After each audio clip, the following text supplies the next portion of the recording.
Good afternoon. Thank you very much for coming along to the Wheeler Centre. A lovely big crowd. I'm not surprised considering the text that we have today, 12 Angry Men. My name's Tony Birch and I'm here on behalf of the Wheeler Centre.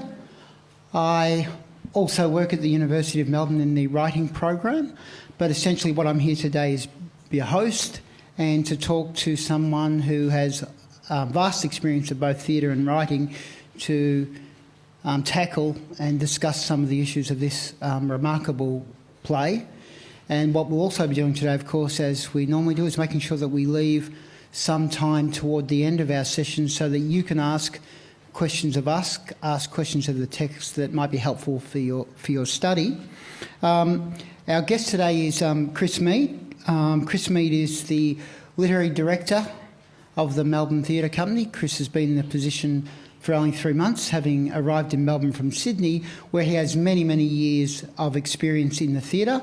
And previously to coming to Melbourne, Chris was the inaugural Artistic Director of Playwright Australia, and he has been in Melbourne for 3 months, so he is a bit used to the place, but just to make him feel especially welcome, can you give him a grand applause?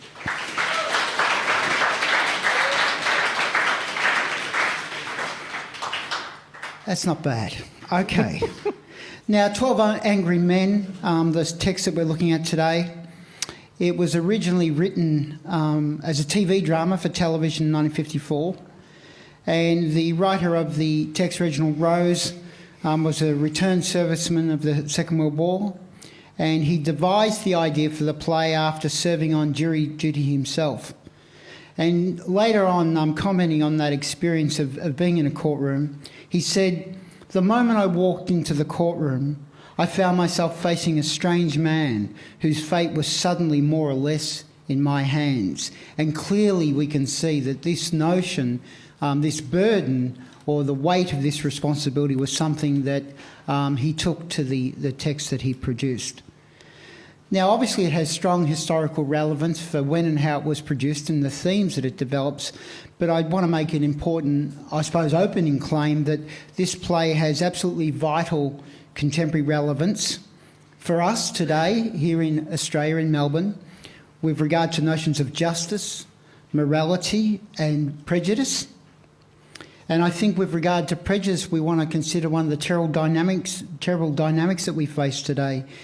If we were to consider the recent tragic events in Boston, that terrible event that occurred a little while ago now, we also saw terribly around that the shocking concoction of bigotry combined with widespread social media to show how people were condemned for actions that they had no part in. Now, while people have talked about social media being helpful in the resolution of that terrible crime, we also find that the combination of social media and our paranoia or our bigotry can have terrible consequences on people. And I think it is a way that we can consider these notions of justice and morality today.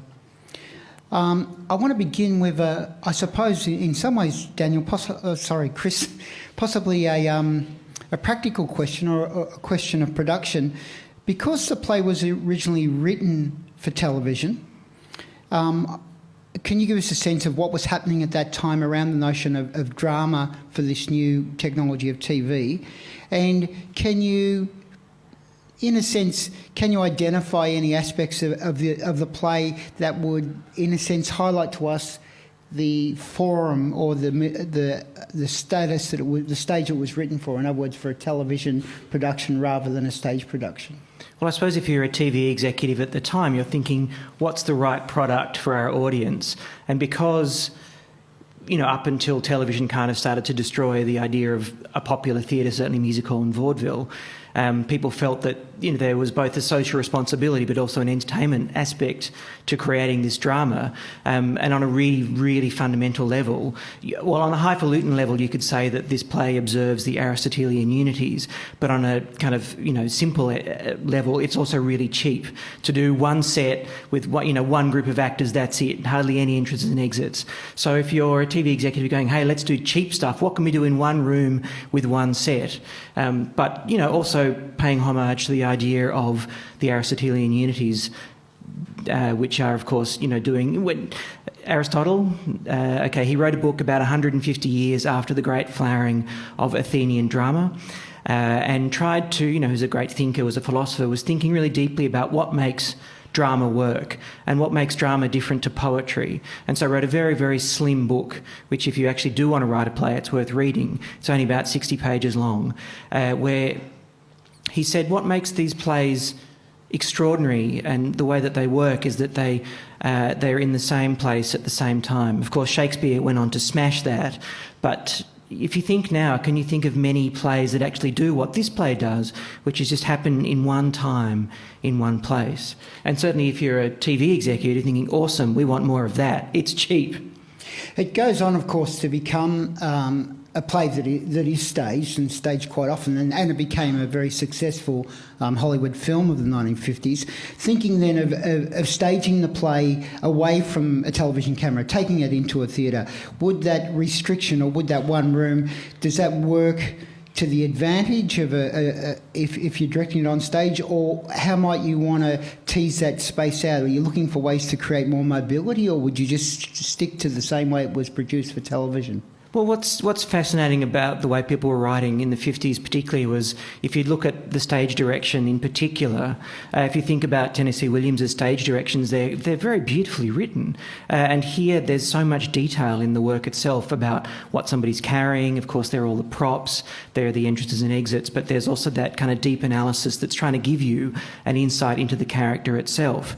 As for its context as a dramatic piece, as a work for the theatre, we were chatting backstage before just about how perhaps it's kind of difficult to imagine a time when television wasn't just so dominated by the whodunit. I mean, of course, this is a kind of reverse whodunit in a way, but if you think about what's on TV all the time, it's CSI, it's Law and Order, it's all of that stuff where you can solve a mystery in a relatively short period of time. But back in the 50s, this was, this guy, in a way, invented this as a thing, as a genre, as a way of telling a story. And at that time, there was...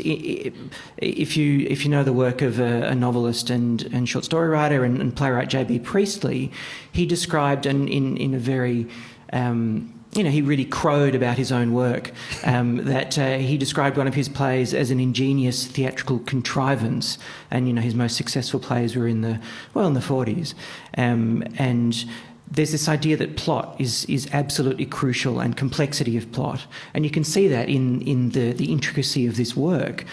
You're never quite sure what's happening. And of course, if you think of the context, so this plays on in the mid-50s, and its immediate contemporary is something like The Mousetrap, which is a play you've possibly heard of. I think it's now clocked up 25,000 performances in a row. It was premiered in 1952. It's still going on the West End. So it's done 50, 60 years, and that's a play that's intricately plotted. And similarly, J.B. Priestley's play in Inspector Calls is another one where plot is absolutely crucial to the way that theatre works.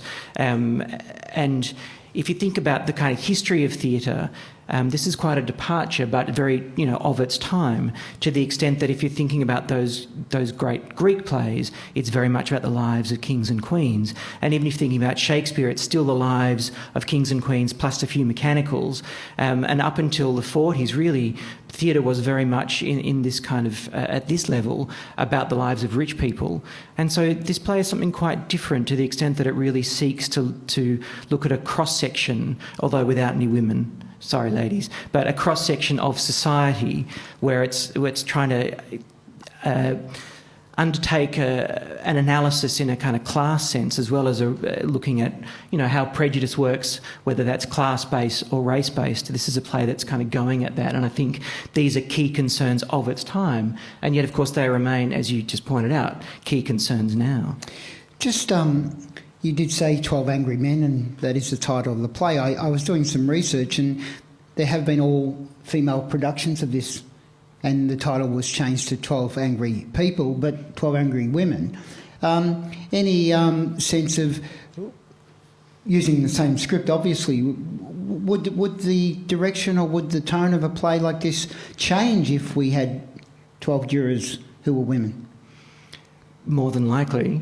I mean, it's what's fascinating. Just slightly off topic for a second. I worked on a play about 4 years ago called The Modern International Dead, which was a play where we interviewed 60 or 70 peacekeepers, so people who, from soldiers up into one of the weapons inspectors who was in Iraq, one of the 4 weapons inspectors. In fact, he was the guy who wrote the thing that Hans Blix read out in the Security Council saying we have a strong presumption they have weapons of mass destruction. Anyway, we interviewed this guy and he'd written a book and he'd been on Four Corners, who was actually worked somewhere in between defence and intelligence.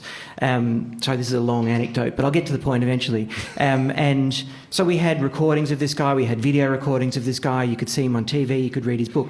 And the actor, a fellow called Colin Moody, had no interest at all of ever seeing any of that stuff. He didn't want his performance in any way shaped or influenced by the real guy. And what was so astonishing, because we'd met this guy and we'd interviewed this guy, was because we'd been very careful about the way that we transcribed the way this fella spoke, down to ellipses and dashes and so forth, and was that Colin spoke almost exactly the same as the guy.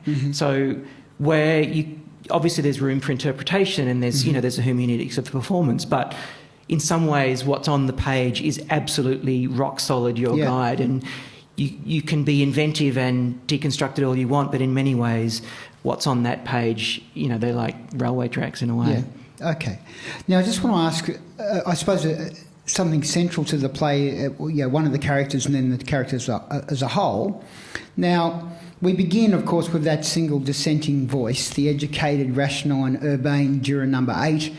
Now, I wonder, is there a way that we could interpret the play as to say, does he, in fact, alone stand as this sort of ideal citizen who draws people toward him because of his rational and reasoning commentary, or in a way is it more vital to see that the 12 jurors as a collective representing something much more complex about society? So in a way they all stand for not simply this very singular rational view that he has, but in a way as a collective they stand for a much more, in some ways, much more challenging but complex view of society, particularly American society at the time. Yeah, I think that's right. I was initially thinking, is this another individualist tract, about the great American, the that pioneer spirit, the founding father sort of thing, the man of justice and rationality.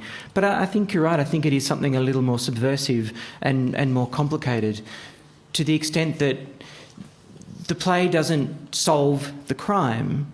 What the play does is ask you, or is position doubt as something really central to the way we live. It's saying not only a question about who are we, but how do we work together?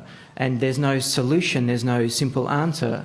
But if you start to think about, well, who am I? What do I believe? What are my convictions? How do I hold those convictions? How do I carry myself in society? And not only is there a sense of personal responsibility, but it raises much more complicated questions about collective responsibility. And that's why America and American drama is so fascinating, because it so often seeks to ask difficult questions about itself in its drama, and writers such as Albee or O'Neill are using the family as the kind of central metaphor for understanding America. This is something quite different to that, and it's actually putting it right in the guts of the question of what makes our society function. How does civic society work? And if you think about the history of juries, it's a similar history of the common law and the thing that starts to move us away from tyranny, and it's of course part of the American Constitution as well. So and the way that Rose has so carefully thought about each of those characters, it's not simply that Juror 8 is a genius who sees through the lies of or is somehow gifted. He just says, I don't know. Yeah. And that's a very radical position. Even if you think back to Descartes, the philosopher saying, I don't know who I am, what are we, asking that question. It's kind of fascinating that he's able to make this work at once kind of deeply philosophical, but also incredibly practical, and work so well as a story and as drama. And I suppose the point about the I don't know, and it's that beyond reasonable doubt, it's why I think that the having attached to this crime, or the supposed guilt of this person, is that if you find this man guilty, what accompanies that is a mandatory death sentence. So that when the juror number 8 says, I don't know, I think it's predicated on there's so much at stake here. It's not like this kid's just going to get a kick up the bum and be sent home. He's going to die. So I think while the I don't know it seems almost mundane, that is essentially there's so much it's at stake in that simple comment, isn't there? In that way I find that the simplicity of his reasoning actually wonderful in regard to the quality of the writing. And it's one of those questions you get asked. I work with playwrights all the time, and so often people say to them, your stakes aren't high enough. And the writer often goes, I don't know what that means. What the hell are you talking about? It's like saying to a writer, plays are about conflict. And you go, okay, but what does that actually mean? Does that mean people are shouting at each other? And it's worth going back to Aristotle again to think about what he argued is the kind of what makes drama drama and what makes drama different to anything else. And I suppose it's this central question of dramatic action. What does the central character want? And how, what are the things that usually somebody that's suffering, what do they want? And then what are the obstacles that get in their way? And if you look at any great play, this question of what if they don't get what they want? What's the problem? And that's what is at stake. And here, and Rose is very sneaky in that he kind of gets that in very early. So it's just a given that that's what is happening. So the stakes are very high, not personally for Juror 8, but as a sense of what is my role in this functioning, state? What's my role here? And so he feels a great sense of collective responsibility. And I think when he asks the question of, are we sure? Yeah. Do we know? What about the old guy? What about the knife wound? What about, all the way he so carefully places those things at actually very regular intervals?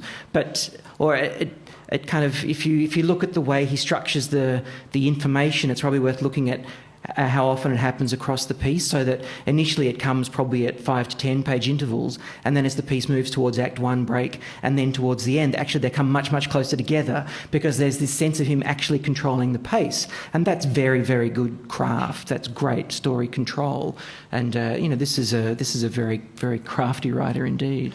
One of the things that struck me reading, and I looked at 2 productions on YouTube. I looked at the film. By the way, it warns you to make sure you read the script before you look at the film, but also look at stage production. And one of the things that you're swayed, the anxiety in me as a viewer, is that how easily you're persuaded and thrown. I felt like I was a bit like the advertising guy. Is he juror number 11 who sways so easily back and forward? Yes, I think it's 12. Yeah, 12. The doodling guy. Yeah. I think the other thing about it, while it's a courtroom drama or a jury room drama, the other thing that struck me is it's in fact, I think one of the other things that Rose is doing very cleverly, I think, is showing that none of us make decisions without some form of prejudice, or we potentially making bad decisions because of prejudice. And one of the things that he does I think is create an environment, this claustrophobic, humid environment, heated and angry environment, where it does allow these 12 men to confront their prejudices. And you see them gradually shifting, some because they just want to go to the baseball game, some because they're maybe a bit weaker of character. But what you do see play out is in the sense of people realising, coming to terms with their inherent prejudice through using the jury room to do something more than deal with a legal case. That's right. Well, it's like Congress in a way, isn't it? It's like it's a debate. It's an echo chamber. It's a debating room for ideas. And what's fascinating also is the fact that we can quite confidently talk about Juror 12 being different to Juror 11. And this is a very sophisticated thing to do, and it's something you kind of maybe don't think of, and when you certainly start reading it for the first time, it's just kind of annoying, and you have to make notes. Which one was 1? How's 1 different to 2? In fact, does 2 say anything? And the most contemporary postmodern playwrights, a guy called Martin Crimp, for example, over the past 10 years, he's a very contemporary playwright, he's worked out, his kind of project is, does drama work if you eliminate character as a kind of organising principle? And yet Rose is doing this in a way back in the 50s, because by taking their name away and making them kind of anonymous, we don't know who they are. We have prejudices. We form prejudices just the same way. And so he's asking us hard questions as an audience, as much as they're asking and confronting themselves about who they think they are and who they actually are. And this, of course, is one of the great tropes of drama for central characters. What do characters want and what do characters need? And when do they work out what they need is different to what they want? I mean, it's interesting that in relationship to juror number 3, because when it begins, he's convinced of the guilt of the kid. He maintains that throughout the play, and then just has this breakdown at the end, which I'll talk about in detail in a moment. I want to ask another question, but the thing that I was struck with is that even that character, who we might set up as a sort of a stereotypical bigoted bully, at the end, I still had great empathy for him, because there's something there that's driving this, and it's about his own sense of loss. But I want to provoke you with a sort of an idea that really interests me, and to go again to the contemporary nature of this play. If you were asked to do a contemporary staging of the play in Melbourne today, I want you firstly to consider the quote that I'm going to read by Juror 10, and to maybe speculate on what relevance it would have today in this city, and who might we be thinking about. So Juror 10, and people I'm sure will know this quote: "That kid on trial, his type, they're multiplying 5 times as fast as we are, and they are wild animals. They're against us. They hate us. They want to destroy us." Now, you can understand this bigotry in the 50s. Is this a language that still has resonance and, I suppose, a contemporary relevance? Absolutely. I was talking to some colleagues in Sweden just last week, as you do. Were you in Sweden? I was in Sweden at the end of last year, yeah. It's good, go there. And dig this, I went to the Lego shop in Denmark anyway, that was pretty cool. But they're going through, over in Scandinavia, a country we might see as kind of utopian in some ways, and they're being confronted with bigotry. And in fact, a playwright whose play I'm halfway through, I'll read it on the train on the way home, is a play called I'm Calling My Brothers. And he hit the Twitter sphere in Swedish on last week, because he wrote an open letter to the Justice Minister about racial profiling, which is going on increasingly in Sweden. And he's a Tunisian-born Swede. And this play is about a guy who's been out at a party and he's trying to get home, and yet a bomb has gone off in his city, and he's stopped at every turn. I don't think it's a surprise to know that demonising people is a new thing. Yeah. And certainly I've been reading, there's an interesting book about the history of Satan that I've been reading about the early Christians and their use of this character that doesn't really appear in the Torah, but that increasingly appears in the New Testament, and exactly what that is and how is that operated. And it's interesting here that it plays out in a different way, but trying certainly to differentiate us from them, and us as the useful members of society, as opposed to those who are just the takers, the destroyers. And this is still a key part of how does society effectively work when we can easily distance ourselves from those we think aren't worthy. 12 angry men. Are they all angry? We couldn't have been 10 angry men, 1 dissenter and 1 wise old man. Yeah, I think longer titles are cooler now. But it certainly crystallises you, and it's one of those great titles that you ask. I mean, it's a fantastic incitement to discourse, really, isn't it? This thing. It's like, well, are they? It's a great. It's probably one of those essay titles you'll get. 12 Angry Men. Are they? So you then have to argue that question. It's like there was a film called Blow Up and another film called Blow Out. Yeah. I had to sit an exam once where the question was, does blow out blow up, or does blow up blow out? Awesome. I mean, it is interesting, because I did think about this. So this is a question to myself, because I thought it really is about how, or one of the ways to think about it is how you respond to your own anger, how you deal with anger. And you get, the explosions here from Juror 10, an explosion clearly from Juror 3. But if we look at Juror 8, the reasoned, calm man, I think his anger it's channeled. And if we look at Juror number 9, this, sort of, in some ways quite benign, this quiet old man, there are points at which he hears things in the jury room that he is very angry about, But what he does is he responds in a reasoned way. It doesn't mean he doesn't respond with anger. And one of the things to think about anger is not just to think of anger as an explosive response.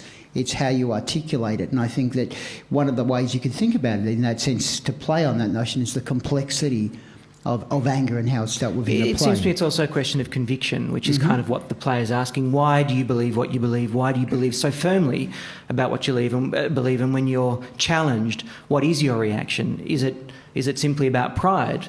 Like number 3, he's proud and will lie and cheat and manipulate and get really angry at people. But it's not simply about a display of anger. It's about how firmly do you believe what you believe, and how do you know whether that's right. And when you're challenged on that, what happens then? And that's when things, become quite interesting. But I would caution you in terms of judging them, because in many ways the play seems to be asking you not to judge and not to receive and convict on first value. And there was a slightly obscure German playwright from the 19th century who had a quote that went something, his name is Friedrich Hebel, and he said, in a play, every character is always right. And I think that's really important for you to know, because you don't want a playwright to be stacking the deck against somebody. So for instance, I'm working with David Williamson, who's a playwright you probably know, hopefully, is a well-known Australian playwright who started his career here in Melbourne. And he's writing a play about Rupert Murdoch. Right now, we're up to draft 39, and I kid you not. And he's really, really, really concerned that people think, because he's a left-leaning kind of writer, that when he writes a play about Murdoch, that people will expect him to create a straw man, a man that has no substance, a character that he can knock down and mock and make fun of. But that's not interesting drama. That's an utter failure as a piece of theatre, because if you think about something like Richard III, or if you think about Arturo Ui, they're characters that you love to hate but also love. And the one kind of terrifying thing about someone like Murdoch is that whether you believe he's ethically right or not, pretty much his entire career has been based on getting it right. And how few people actually get it right. And so in coming to a drama like this, you don't want to judge the characters too early. And that's why it's so fascinating with someone like juror number 3, is to understand that he has a story as well, and he is as complex and as furious and as confused as all of us are at times. Yeah. And that what Rose does so well is actually giving space to explore that, so that you can't think, well, he's just annoying or a jerk or a loudmouth. There's actually a kind of deeper reasoning behind him acting in the way he acts. And that it's a relative point here is that no characters, if they're written well, are simply good or bad. Now, I suppose the juror number 8 is pretty much on the good side, but I'm fascinated by juror 3, because you can be thrown, and you could be barracking against him, because it is this thing where you start to barrack and see the scales tip from 1 dissenter to each time the votes counted, he's winning more and more jurors over. But again, I think to that ending of this, where we get an insight into where the real agony and anger from juror number 3 is coming, is to understand that complexity. I just want to ask one quick one. I think we want to take some questions, and you'll be better equipped to answer this than me. It's just a frustrated theatre goer.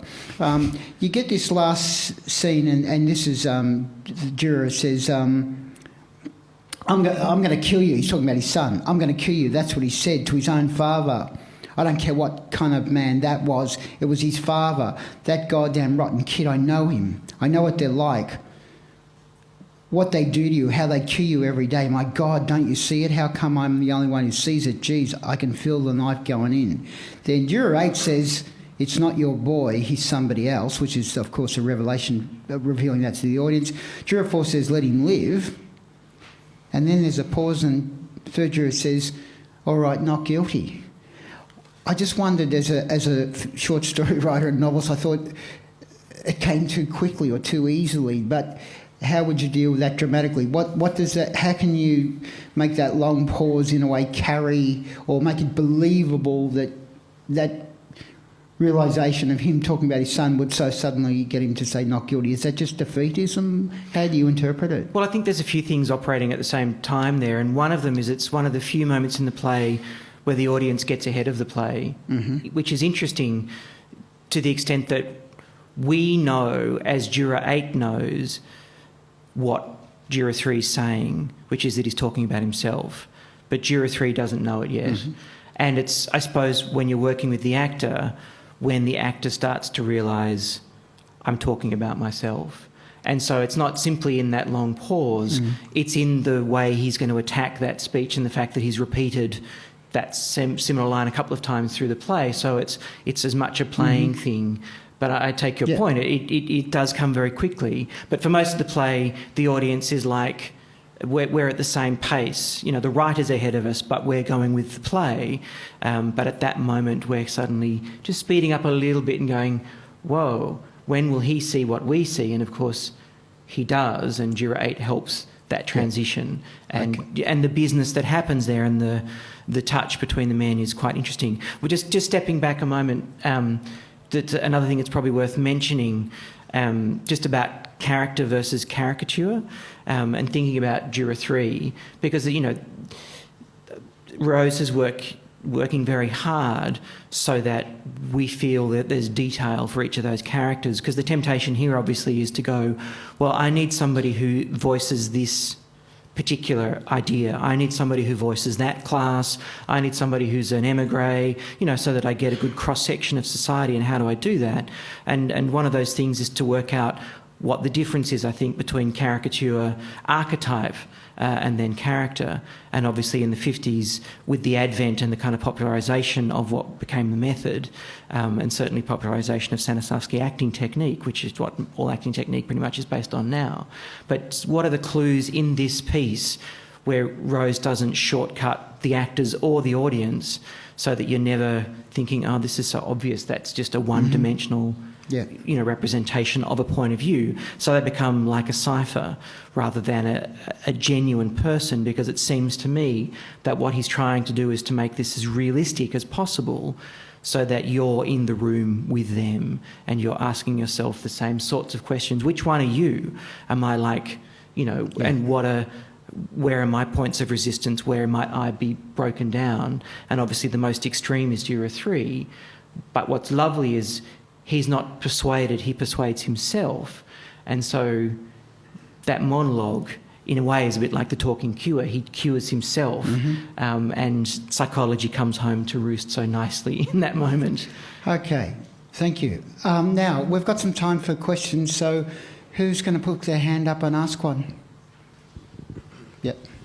I was just wondering, in your point of view, is the eighth juror the hero of the play? Well, I suppose asking yourself who the protagonist is, who's the one that drives the action, and yeah, I suppose it would have to be him. If in the sense of what does he want, he wants to know whether it's true or not, whereas everybody else comes into the room going, I know, I'm quite certain in my belief, and it's his desire to get at the truth. He wants that drives the play forward. I suppose, it's a great question, because I hadn't thought of it until you asked it, because one of my responses is, you know, he's a very moral man, he's a very reasonable man. I suppose one of the things we could say about, well, whether it be heroic or not, but one of the things I think of great value is the way that other characters are able to shift. Yeah, as I said, some of them, you know, shift out of because they want to go to a baseball game, but some who really, again, the point I made earlier, confronting their prejudice and saying, well, hang on, I'm wrong. What this man is saying here is persuasive. I think that takes a lot of courage. So, when we sometimes feel these inherent prejudices, or, when we're in our stage of the most sort of stubborn, to admit that you're wrong and to recognise that someone else has a point of view that you feel is persuasive, I think that's quite courageous to do that. So in some ways I'd look at the way that why characters shift and what is their motivation, and I think those characters who shift by recognising their own prejudice would be some way of thinking they're minor heroes in that sense, but very strong shifts of courage. But yet, I mean, technically rather than pejoratively. So he's the protagonist, he's the one who comes in, everyone else is certain. In fact, they become his obstacles to getting to the idea of, well, do we know? And eventually everybody agrees, well, we don't know. And then the play ends. It was interesting, on watching the film version, the Henry Fonda character who plays Juror 8, he sweats the least.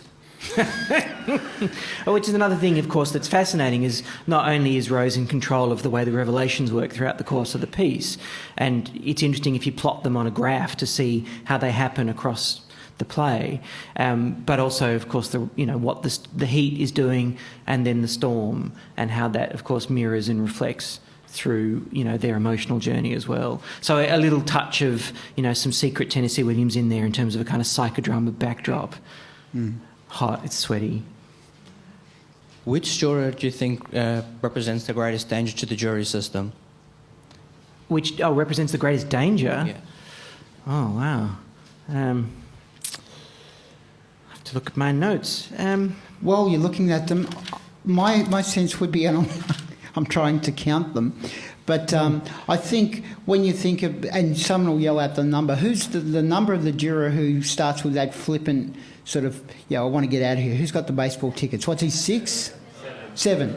I would say off the top of my head, he probably to me would represent the greatest danger because he has no regard for the jury system, whereas... You could say 12 as well, to the extent that he changes his opinion a couple of times, which is not necessarily a bad thing, and that's not a danger to the jury system. That's the advertising guy. Yeah, but the advertising guy has no convictions. Yeah.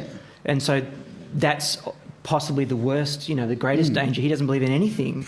And except advertising. Yeah. Think of Don Draper. He'd be like, I don't care, I just, want to go and have some more scotch or something. And he tries to peddle his lame campaign. But... having no conviction, is that possibly, better or worse? Again, that's a great question because there's a lot to mull over. Because if you said, well, that can't be as bad as having the extreme prejudices that some suffer. But I think your point when you say the jury system, I think there's a lot of weight there placed on the principle of that and how people adhere to it or not. I think juror 3 at some point, he actually believes that what his beliefs are just. Now, we know that they're not, but he believes they're just, whereas I think 7 and 12, you don't know, as you say, what do they believe? Yeah, or you could flip the question and go, well, the play is actually a demonstration of that the jury system works. So the question, in a way, is kind of negating what the play actually does, which is say that ultimately the system works. And whether it's... Because what's so fascinating about the play as well is that it doesn't posit that facts, that there's a kind of truth. What it seems to be saying actually is that there's a process around working towards truth, and that process is absolutely crucial because they say over and over again, you're twisting the facts, you're manipulating the facts, and yet the guys who are pushing for guilty are the ones saying, but the facts are really clear. And then they start saying, you're twisting the facts. And of course, what they've been doing is themselves believing in twisted facts. And so what the play is kind of saying is that the system, the jury system itself is absolutely crucial. I think continuing on with the 8th juror, I think it's very easy to label him as like the good guy because he is, like the drama is sort of based around him and all the climactic events are based around him. But I think the fact that he brings in morality into the play, both is one of his greatest strengths as well. But do you get the feeling that sort of his rooting for the defendant in the fact that he votes? Do you think that his vote of not guilty is motivated by his moral aspect, or do you think it's purely based on facts and rationale? Well, charting the emotional journey of the play, it's number 3, of course, who goes through the greatest turmoil, and he is the one who actually learns the most. The Hollywood rule these days is a film's no good unless the main character learns something. Otherwise, the film's invalid somehow. And 8 doesn't learn that much, really, except that he's quite good at persuading other people at stuff. But he doesn't undergo much of an emotional change at all. And so I'd just be really careful about how you describe him. He has a technical role in the way the play functions. And you could play him as a hero, but that's not... I mean, his lines don't actually carry... He doesn't sound like Superman or something. And so I'd just be very careful about the way you do that. I think that he is ethically asking the same question throughout the play, and people ultimately agree with him that they can't be sure. Okay, we'll take one I'm more. not sure I'm answering your question, but I think there's a difference. I don't think it's a play about the triumph of individualism. I actually think it's the opposite, and in that way is a bit more like a J.B. Priestley play in the sense that it's a play about society and it's a play about process. So in fact it's a kind of, and by taking their names away, it's actually about eschewing individualism altogether. And that's quite a bold manoeuvre at that time in America, when you've got McCarthy about to start this thing, and there's, it's quite a fascinating thing when, the forces of left and right are really at play, and yet here's a guy writing a play about forget about the individual. Sure, Juror 8 asks difficult questions, or the same difficult question, but actually it's about process and it's about collectivity and about how things fit together. Okay, thank you. We'll take the one quick question. Yeah, the kid had your hand up. Guy, man. So after the 10th juror has his diatribe when he says, whatever, the 8th juror establishes that reasonable doubt is a true safeguard to the system. Would you say that this is the ultimate safeguard that allows justice to prosper in general, or would you say that it's also the random selection process or the 8th juror and other such things? Yeah, I'm no legal expert. All those other things. Obviously we're not here for our legal expertise. You have to pay separately for that. I think, look, my sense is I don't think it's about the random selection of people, partly because if anyone looks at the history of selection of jurors, it's not representative anyway of society. At the time in America, there were whole groups of people excluded from jury service, including African Americans, including anyone who'd served prison time, minor misdemeanors, etc. But I think the point is that what he's trying to uphold is that fundamental principle that he doesn't know, and we never find out, of course, if this kid is guilty or not. I think it is about the ultimate principle that we don't know enough about this, or we're not. There is enough doubt to say we cannot possibly put this man to death and lose his life when we have that doubt. He could well have been the murderer, but the fact is you still have to prove that, and I think that is a strong principle. Now, not to labour it, but if you look at the history of American justice system, don't idealise it too much though, because we do know that many people have been sentenced to death and died in prison in the United States under a jury system and have subsequently found to be innocent, and partly that is because of the prejudice within the court system and the fact that it's not representative. So I think while the writing is looking for us to uphold that principle, it's not a principle that would adhere to reality. Okay, look, thank you for coming. Thank you for being a great audience, and have a great year.